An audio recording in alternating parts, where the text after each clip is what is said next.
मुख्यमंत्री महोदय, एक तो आप पधारा करो, इस हाउस का डेकोरम रहेगा, और दूसरा आपकी इन अधिकारियों को कहो कि हम यहाँ फालतू बोलने के लिए नहीं आते हैं, हम समस्या को सुलझाने के लिए आते हैं, और हमारे सुझाव से अगर आपका डिपार्टमेंट का अधिकारी उसको ठीक प्रकार से समझ कर करे, ये पूरी ब्लैंक रहती है, खाली कोई भी आदमी इसकी जो है, ये तो आप पधारे ना, तो आपको दिखाने के लिए आए, ये हमारी विधानसभा को शकल दिखाने नहीं आते हैं, क्योंकि हम जनप्रतिनिधि नहीं हैं, हम जनप्रतिनिधि नहीं, हमने मुख्यमंत्री की शपथ नहीं ली, ये तो सच है, लेकिन हम भी जनता के चुने हुए विधायक की शपथ तो यहीं आपने दिलाई थी ना।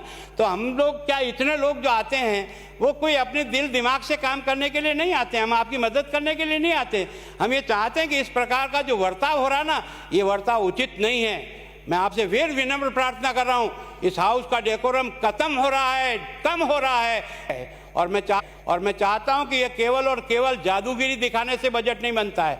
ये आपने बजट में जादूगिरी दिखाई, इस जादूगर का खेल जमीन पे उतार दो, तो हम पहले आदमी होंगे जो आपका खुल करके समर्थन और सहयोग और आपकी तारीफ करेंगे। लेकिन केवल और केवल झुंझुना पकड़ा करके भाटे लगवा दो, और ये कि यहाँ आ रहा है, क्या आ रहा है, भाटा आया है, अभी तो 17 साल तक योजनाएं पड़ी रहती है, और मैंने कुछ नमूने आपको बताए हैं। इस प्रकार के नमूनों की जांच कौन करेगा, इसको कौन देखेगा, कौन इसको ठीक करेगा। मेरी विनम्र प्रार्थना है, इस बजट के जो आपने पुराने पेश किए, जो 19 से मेरे पास उपलब्ध हुए, मैंने आपके सामने रखा है, और ईमानदारी से उनकी पूर्ति नहीं हुई, इसकी पूर्ति भी नहीं होगी।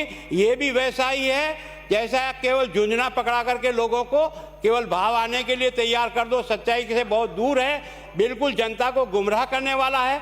जैसी आपकी परिपाटी पड़ी हुई है, 10 दिन में कर्जा माफ हुआ नहीं, जमीनें बिक रही, आपने कहा सब लड़कों को बेरोजगारी भत्ता मिलेगा, वो भटक रहा है, वैसी दुर्गति इस बजट की होगी। ये मैं आज आपके सामने इस सदन में कह रहा हूँ, रिकॉर्ड पर नोट करा रहा हूँ, इसका परिणाम वो पहाड़ निकली चूहिया जैसा निकलेगा इसमें से।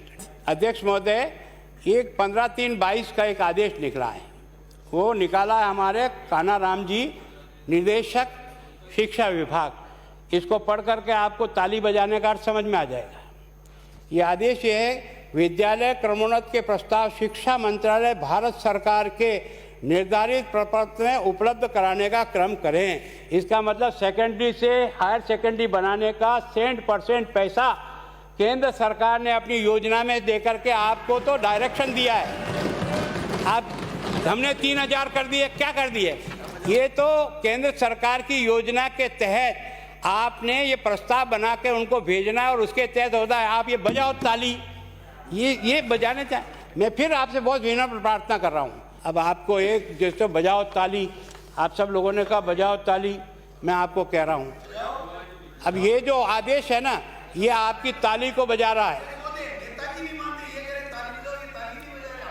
वहाँ आपके कहने से नहीं बजाएंगे, बैठ जाओ, ज़्यादा होशियार बनने की कोशिश मत करो, थोड़ा सा जनता से चिढ़ाओ, तब जाके पता लगेगा। इतनी हैंकड़ी करने की जरूरत नहीं है, कम से कम नहीं। कभी कभी क्या है, उनको लगता है ना, समय के पहले जो ऊंच जाते हैं तो पैर जमीन से छूट जाते हैं। समय बताएगा तो समय।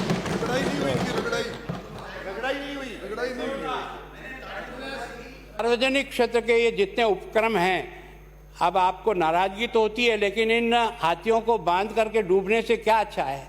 समय रहते इसका ठीक उपयोग करो, या इसको राइट ऑफ करने का प्रयास करो। कब तक राजस्थान की जनता इस तरह से पैसे देती रहेगी? मैं आपको 46 सार्वजनिक उपक्रम में से है ना आपको बताता हूँ, जिनके ऊपर कर्जा घाटा 95,591 करोड़ रुपए का आज की तारीख में वो घाटे में है। इसमें अपन रोडवेज भी डिस्कस करते हैं, बाकी डिपार्टमेंट डिस्कस करते हैं। आप चाहे तो ये सारे डिपार्टमेंट भी मेरे पास लिखे हुए हैं कि जिन डिपार्टमेंट में इस प्रकार से जो है ना घाटा हुआ।